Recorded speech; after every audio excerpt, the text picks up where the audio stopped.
Israeli Prime Minister Benjamin Netanyahu is facing a political reckoning. Mounting pressure from Israel's allies, including the UK, France, Canada, and now, of course, US.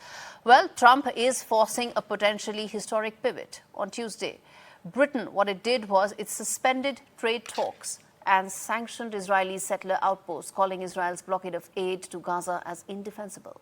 But it's Trump's shift that stings the most, doesn't it? Once Netanyahu's key ally, he now urges an end to the war, marking a seismic shift in the US-Israel dynamics. Netanyahu's far-right allies threaten to bring down the government if more aid flows into Gaza. But international isolation is also growing. With elections looming and negotiations with Hamas faltering, the Prime Minister now stands at a crossroads. Continue a war he may not be able to win, or end it and risk losing power. Listen in. Let me separately address the question of Gaza, because it is a really serious, unacceptable, intolerable situation. On Gaza, the humanitarian situation in Gaza is unacceptable. Is unacceptable. Israel must stop now immediately. The Hamas needs to release immediately all the hostage. Therefore, today, I'm announcing that we have suspended negotiations with this Israeli government on a new free trade agreement. ממשלה שאומרת שאפשר להפקיר חטופים וצריך להרעיב ילדים, זו ממשלה שנשמעת כמו דובר חמאס. ממשלה שמדברת על פצצת אטום בעזה היא לא ממשלה יהודית והיא בטח לא ציונית. One thing is clear, for Netanyahu, the political battlefield may soon be more dangerous than the military one in which he's trying to get more gains. To talk more on this, let me quickly now rope in Ariel Kahana, who's joining me to represent essentially the Israeli side of it. She's joining us from Jerusalem. And there is Omair Anas, who's a Middle East expert. He's joining us from Turkey. Ariel, let me start by getting your view out right now. One can debate the statistics, whether it is 14,000 children or 10,000 children, or whether it's these many number of people who are struggling to get food or that many. But the fact that those visuals, those pictures are there, they're moving people around the world, which is why Israel may be losing a lot of the support that it had at the beginning of this war. So, war is never pleasant, but unfortunately this war is taking place for now more than a year and a half, because it began with an awful attack, unbelievable, horrible attack by Hamas on our civilians, on our cities, on our villages, slaughtering babies, killing women, pregnant women, raping them, and really unbelievable scenes, which, by the way, were broadcast live on Telegram and other networks. And people who would like to see what happens then can still find it. It's really unbelievable. Israel, the state of Israel, the Jewish people cannot let this organization, Hamas, which is an extreme Islam organization, we just cannot let them stay in that area in Gaza, because as long as they are still there, and by the way, even at this moment, while you and I are talking, I know the Israeli intelligence know they prepare new attacks against our places, our villages, and so on.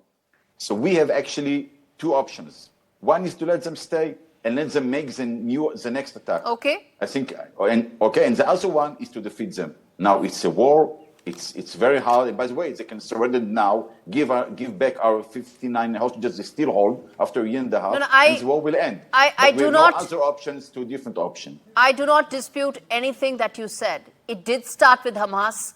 It did see 3-month-old babies being put in oven and being killed like that, burnt to death, and 59 Israeli hostages are still with Hamas. I'm not disputing any of that. And that is something that the world backs Israel on completely. But the fact is, where do you draw the line? That's still the case. That's it. No, where do you draw this is about aid, sir. This is about aid. And that's why I want to, ask the other side, which is to get Omair on this, that the fundamental issue, Omair, is that what the Israelis feel, that if they allow any reprieve, it will just mean that Hamas will regroup and come back and attack. That's the sum and substance of their argument.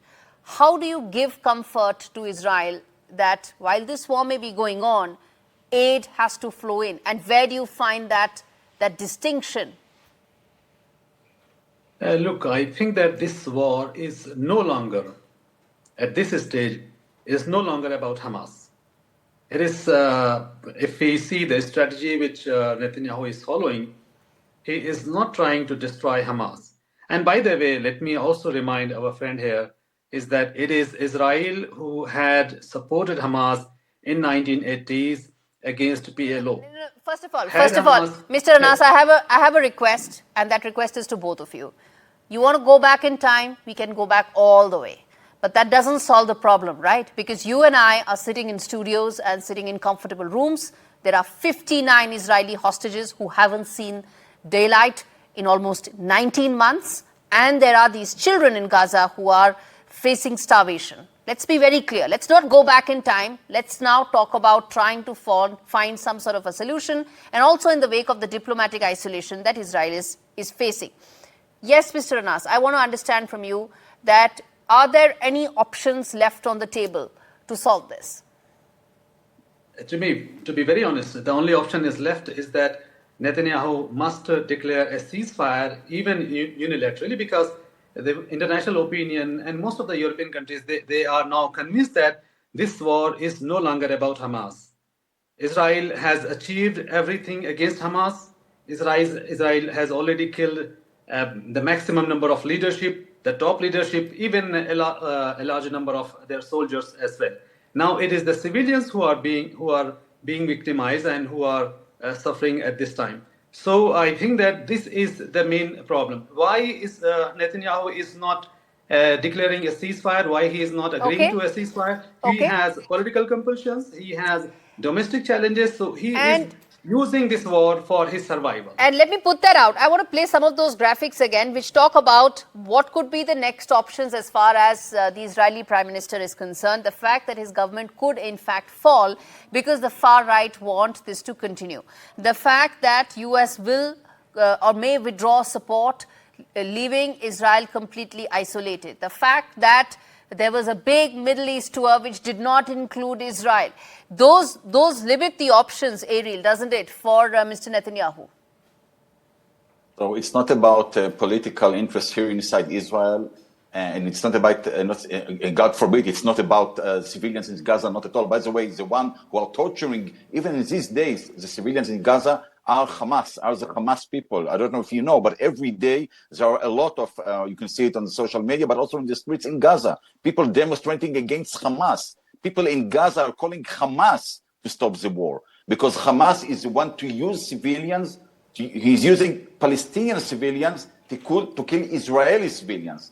That's the way this horrible organization is working. Now, every person in the world who doesn't want the extremism to win, who doesn't want terror to win, who doesn't want horrible actions, as we saw in the beginning on the first day of this war happening, should join and support Israel with this war. Just you showed the British Prime Minister. It's just as if we will say to Churchill, in Second World War, know what, Mr. Churchill, stop in the middle of the way. No, this war will be end at one point when we will get back our people, and when Hamas will be defeated. We have just no other choice. So which brings me to ask this question to Omair, which is that you essentially that's I wouldn't say that that's the voice of the government, but it represents the large part of the Israeli opinion, which is that you've got to give us our hostages, this war will end.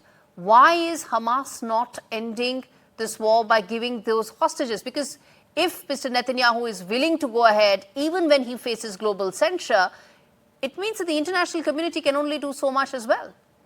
It's got to be those hostages. In previously all negotiations, what we know is that Hamas had completely agreed to surrender all of the hostages in stage by stage in return of different compromises, and Israeli side had also offered these kind of compromises. So I think that in principle, Hamas had already declared that they are completely ready to provide all sorts of concessions. So there is no dispute about the fact that Hamas is ready to give back all the hostages. Now the issue is whether Netanyahu is willing to stop the war. Now the ball is in the court of Netanyahu. He is not agreeing. And by the way, if you see what is happening in Europe and how the European countries are now evaluating the situation, and especially if you see President Trump, he is feeling like betrayed by Netanyahu because he had put so much energy to convince Saudi Arabia and United Arab Emirates and other countries for Abraham Accord. President Trump is seeing as if his entire vision of Abraham Accord is being defeated by Netanyahu. He is blocking. He is the only person who is blocking the Abraham Accord. And he is the person who has stopped the Saudi-Israeli normalization. I'm sorry, but all that is just ridiculous. Netanyahu and Trump, and I was there personally.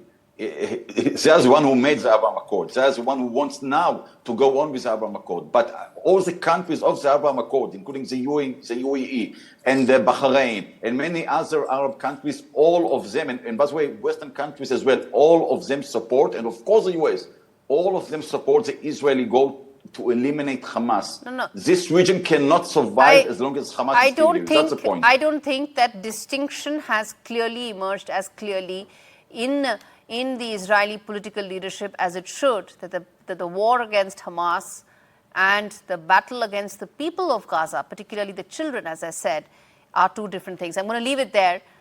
Gentlemen, thank you so much for joining me on India Global. Well, at the end of the day, bottom line, viewers, is that for Benjamin Netanyahu, there is a lot that's riding, everything from political survival to the survival of the 59 hostages that continue to remain in Hamas's captivity after 19 months of when the war started. But with limited or maybe very few diplomatic options really on the table, will he be forced to come out with some sort of a ceasefire?